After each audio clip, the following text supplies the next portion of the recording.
Hey guys, welcome back to my channel. My name's Shane and I'm a recently qualified doctor and neuroscience supervisor at the University of Cambridge. And today I'm going to be talking about how you can maximize your productivity and be happy at the same time. So I'm going to split this video up into 5 parts.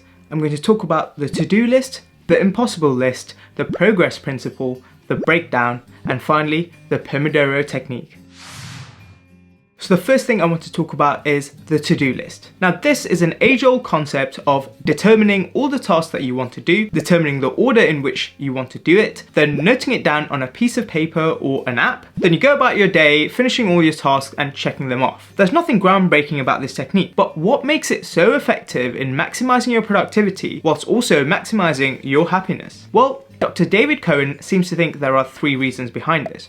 One is that noting down things and the tasks that you need to do helps to relieve overall anxiety. Secondly, it provides an overall plan and structure to your day. And lastly, it helps you to keep a track of all your accomplishments throughout the day, week, or month. Now, I'm pretty sure everyone has a to-do list to some extent, but what are the most important aspects? The first thing is actually physically noting down the tasks that you need to be doing. Why is this important and why can't you just have a mental list of tasks? Well, it's proposed that actually noting down the tasks using a piece of paper and pen or an app actually helps to relieve the anxiety that you associate with that task. It essentially frees up your mental capacity to focus on the task at hand instead of holding on to the anxiety and the worry behind this other uncompleted, unfinished task. Another reason why it's so important to note things down is down to the way our memory works. Our memory of the tasks that we haven't completed yet is much better than our memory of the tasks we have completed. So when you get to the end of the day and you don't have a physical record but just a mental list, you'll essentially remember all the tasks that you haven't been able to complete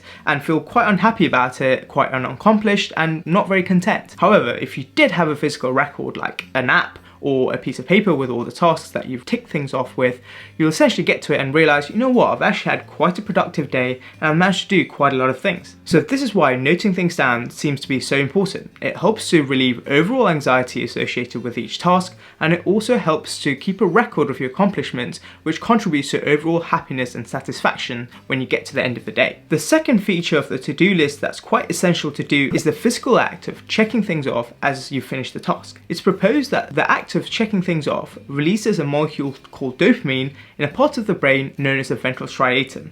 Now, the release of this molecule in this part of the brain is proposed to contribute to motivation, reward, and enjoyment. So essentially, as you go about your day, finishing your task, checking these things off will help you feel overall a little bit happier, more motivated, and you'll enjoy the process. So much so, it's going to help your productiveness throughout the day by motivating you to complete more and more tasks. So whilst we all have a to-do list to some extent, it's important to incorporate these features, which is physically noting down the tasks that you need to do and actually checking things off as you go about it.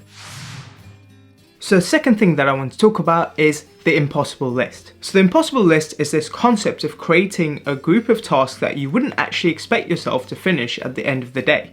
Hence, the impossible list. Now, how can this possibly contribute to overall happiness and productivity? Well, take this for example. Let's say that you have task X. Task X, you perceive it to be quite easy, simple, you don't imagine it taking much time at all. But you've only planned to do task X in that one day. You'll find that the rate at which you work actually adapts such that task X ends up taking almost the whole day. So you'll get to the end of the day and look back and be like, what the hell? I thought task X was going to take such little time and it's ended up taking so much of my time and I've only done that in the whole day. So to stop that from happening, what you can do is create an impossible list. So you decide on a lot of tasks that you need to get done, X, Y, and Z. You wouldn't expect yourself to actually finish that by the end of the day, but you'll find yourself working through each task at a much faster pace. You'll find that task X gets completed much more quickly than if you'd only planned to do just that in that one day. Now you might be saying, fine, but I'll get to the end of the day, look back at my list of uncompleted tasks and feel quite bad about it? Well, to stop that from happening, you essentially have to set yourself some internal expectations. The whole concept of creating this impossible list is to tell yourself, you know what, this group of tasks that I need to do isn't realistic for me to complete in the whole day, but I'm going to try and attempt this. So you'll get to the end of the day, look back at it and realize, you know what, I completed task X quite efficiently and I've made quite good progress on task Y and Z too. So by creating this impossible list, you've imposed a sense of urgency such that you're going to finish task X much more efficiently than if you'd only planned to do just that. So that's why this impossible list will actually contribute to overall productivity and actually optimize your happiness. But like I mentioned, central to this is actually setting your internal expectation to be realistic.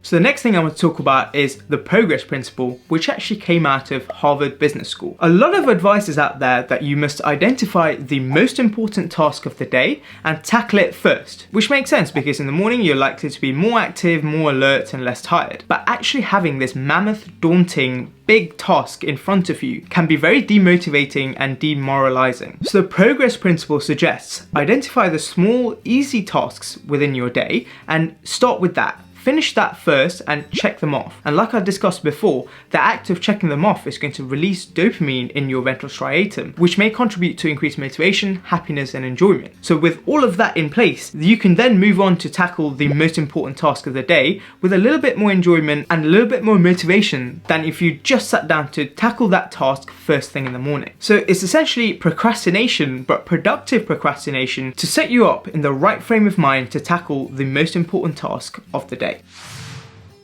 Next, I want to talk about the breakdown. This is the concept of identifying this mammoth task and actually splitting it up into its smaller components. Let's say that on your to-do list, you've written down do dissertation. Now that is a very daunting and demoralizing task. If you sit down to do that, no matter what part of the day, you're going to feel quite demotivated, quite demoralized. So to get around this, what you can do is break down this large task into its smaller components. For example, you might write, on this day, I'm going to do the introduction to my dissertation. That is a lot more manageable and a lot more objective and a lot more specific, such that you're much more likely to actually tackle it and actually get to a point where you complete it so that you can feel content. So this comes down to the concept of creating specific, measurable, achievable goals and making sure in your to-do list you put down very specific descriptions for the task at hand. So yeah, breaking down this mammoth task into its smaller components is definitely going to contribute to overall happiness and productivity.